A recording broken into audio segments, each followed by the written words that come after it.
இன்றைக்கி நம்ம தயிர் சாதம் செய்ய போகிறோம். அதுக்கு அரிசியை வந்து நல்லா கழுவி எடுத்து வச்சுருக்கோம். 1.5 டம்ளர் அரிசினா 3 டம்ளர் தண்ணி ஊற்றணும்.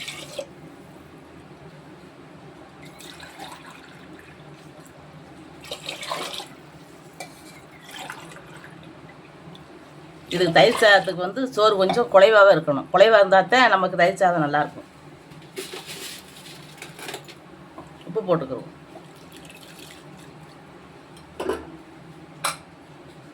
இப்போ நம்ம வந்து இதை 2 விசில் விட்டு ஆஃப் பண்ணிடணும். நம்ம எப்போயும் 1 விசில் விட்டு ஆஃப் பண்ணுவோம். பொழு பொழுன்னு சோறு வேணுங்கிறதுக்காக லெமன் சாதம் புளி சாதத்துக்கலாம். இது வந்து தயிர் சாதத்துக்கு நம்ம 2 விசில் விட்டுருவோம்.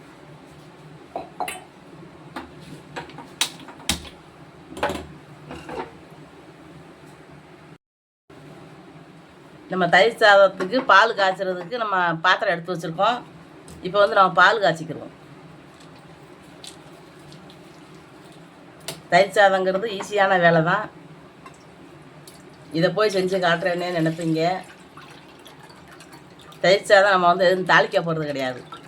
வெறும் தயிர் சாதம் தான். ஏன்னா பிள்ளைங்க வந்து தாளித்தா சாப்பிட மாட்டாங்க. இது கொஞ்சம் பால் இருக்குது, இதையும் ஊற்றி. என் தயிர் சாதத்துக்கு வந்து பால் கொஞ்சம் நிறையா தேவைப்படும்.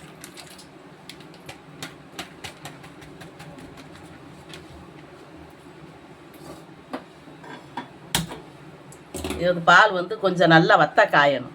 நுரக்குடி வந்தவுடனே அடுப்பை ஆஃப் பண்ணிடக்கூடாது. கொஞ்சம் நல்லா கொதித்து அந்த பால் வாட போகணும். நம்ம தயிருக்கு வந்து பாலை நல்லா காய்ச்சணும். இந்த மாதிரி ஆடை வர்ற அளவுக்கு காய்ச்சணும். அப்போ தான் அந்த ஒரு மாதிரி கவிச்சம் இருக்காமல் இருக்கும்.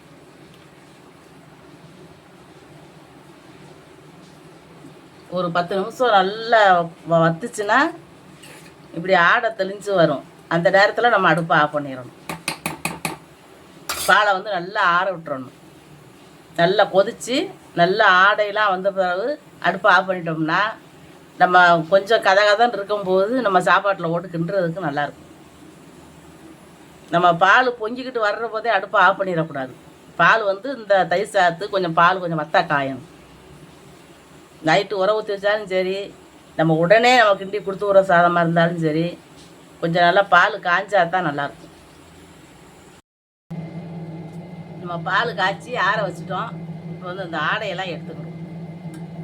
இந்த ஆடை இருந்துச்சுன்னா பிள்ளைங்க வந்து சாப்பிட மாட்டாங்க. அதனால் நம்ம ஆடையை எடுத்துடணும். ஆடையை எடுத்து நம்ம சாப்பிட்டுக்கலாம். இப்போ வந்து சாப்பாட்டை போட்டு கிண்ட ஆரம்பி. நல்லா ஆறிடுச்சு. இப்போ வந்து இதை ஒரு பாத்திரத்தை அடுப்பில் வச்சுக்கிட்டு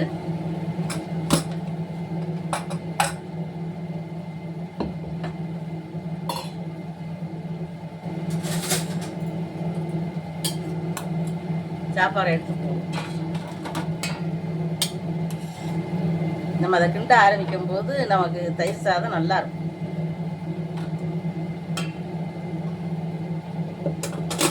நம்ம எல்லா சாதத்தையும் நம்ம தயிர் சாதமாக கிண்ட போகிறதில்ல.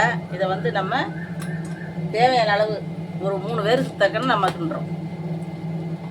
நமக்கு தேவைக்கு அந்நேரம் ஊற்றி சாப்பிட்டுக்கலாம் தயிர். இது ஸ்கூலுக்கு ஆஃபீஸுக்கு கொடுத்து விட்றதுக்கு நம்ம செய்கிற போது இந்த மாதிரி செஞ்சோம்னா நல்லாயிருக்கும்.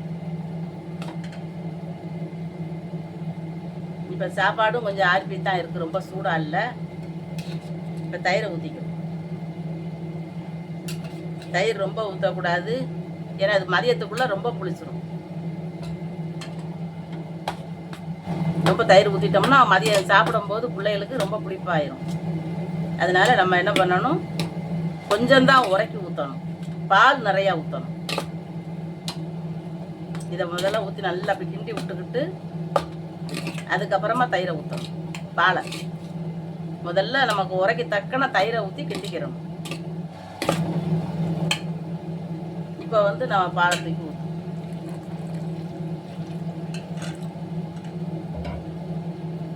பிள்ளைகளுக்கு வந்து கொடுத்து விடுறதுக்கு நம்ம பால் நிறையா ஊற்றி கொடுத்தா தான் அவங்க சாப்பிடும்போது கரெக்டாக இருக்கும். சாப்பிடுவோம் இந்த அளவுக்காவது இருக்கணும். அப்போ தான் எடுத்து சாப்பிடும்போது சரியாக இருக்கும்.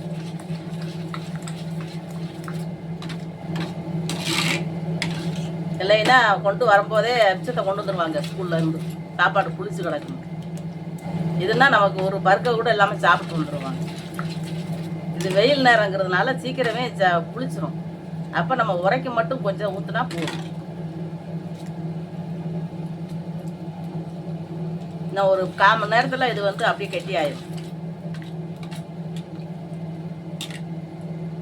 இந்த மாதிரி இருந்தால் போதும். இப்போ நம்ம டிஃபன் பாக்ஸில் எடுத்து வைக்க வேண்டியதான். இப்போ தயிர் சாதம் வந்து எடுத்து வச்சுக்கோம். நமக்கு ஊற்றும் போது பால் மாதிரி தெரியும். நீங்கள் நினைப்பீங்க பால் மாதிரி இருக்கேன்ட்டு. மதியம் சாப்பிடும்போது பிள்ளைகளுக்கு நல்லா இருக்கும். அவங்க சாப்பிட்ற அளவுக்கு வந்துடும். நம்ம வந்து இப்போ கொடுத்து விடுறது இப்படி இருக்கும் பால் மாதிரி. கொஞ்சம் நேரம் ஆக ஆக என்ன ஆகும், மதியம் சாப்பிடும்போது அப்படியே நல்லா வந்து கெட்டியாக உறைஞ்சிடும். இப்போ இதை வந்து நம்ம முடிக்கிறோம். இப்போ சேப்பாங்கிழங்கு வைக்கலாம். பிள்ளைங்க இது எவ்வளோ வச்சாலும் சாப்பிட்டு வந்துடுவாங்க.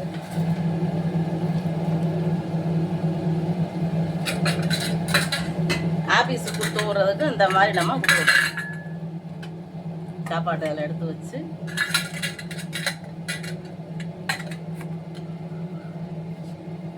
என் பேத்தியாலாம் நல்லா சாப்பிடும். சேப்பாங்கிழங்குனா நல்லாவே சாப்பிடும்.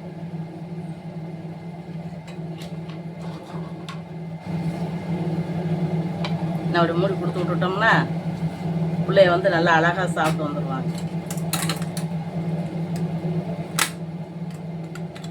நல்லா டிஃபன் வச்சு கொடுத்து விட்றதுக்கு நமக்கு சாப்பாடு ரெடி ஆயிடுச்சு. இன்றைக்கி நம்ம வந்து தயிர் சாதம் செஞ்சுருக்கோம். பிள்ளைகளுக்கு வந்து தயிர் சாதத்துக்கு சேப்பங்கிழங்கு கொடுத்துருக்கோம். நாளைக்கு வேறு ஒரு சமையலோடு பார்ப்போம்.